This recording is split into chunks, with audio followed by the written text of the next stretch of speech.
જે ખાસ કરીને સરકાર દ્વારા જે ગઈકાલે આપણને એડવાન્સ એસ્ટિમેટ રજૂ કરવામાં આવ્યા છે કૃષિ ઉત્પાદનને લઈને અહીંયાથી ઘણા મહત્વના સાબિત થવાના છે, કારણ કે જો આપણને અનાજનું ઉત્પાદન અહીંયાથી વધે એવી એક અપેક્ષા સેવવામાં આવી રહી છે. ખાસ કરીને અહીંયાથી જે અનાજનું કુલ ઉત્પાદન છે આપણને 332.2 મિલિયન ટનની આજુબાજુ રહેવાની અપેક્ષા છે.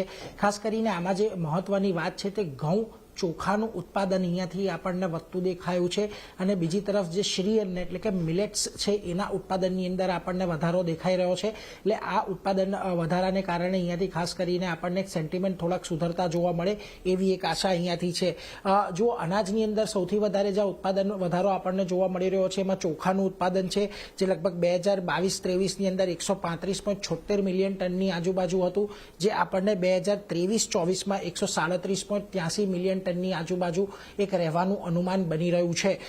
બીજી તરફ ખાસ કરીને તમે જોશો તો અહીંયા તમને મકાઈનું જે ઉત્પાદન છે એમાં થોડો ઘણો ઘટાડો આપણને આવતો જોવા મળી શકે છે, પરંતુ કઠોળના ઉત્પાદનમાં પણ અહીંયા થોડાક ઘટાડાના અનુમાન છે, કારણ કે ગયા વર્ષે 2022-23ની અંદર 26.06 મિલિયન ટનનું અનુમાન હતું, જે આ વખતે ઘટીને આપણને 24.25 મિલિયન ટનની આજુબાજુ રહેતા જોવા મળી શકે છે.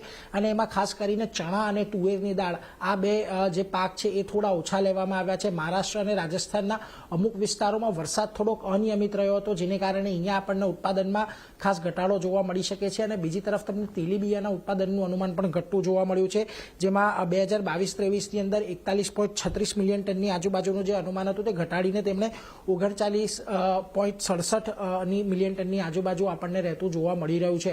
ખાસ કરીને તેલીબિયામાં પણ તમને જે સોયાબીન છે અને મગફળી છે એના ઉત્પાદનની અંદર આપણને ઘટાડો જોવા મળ્યો છે.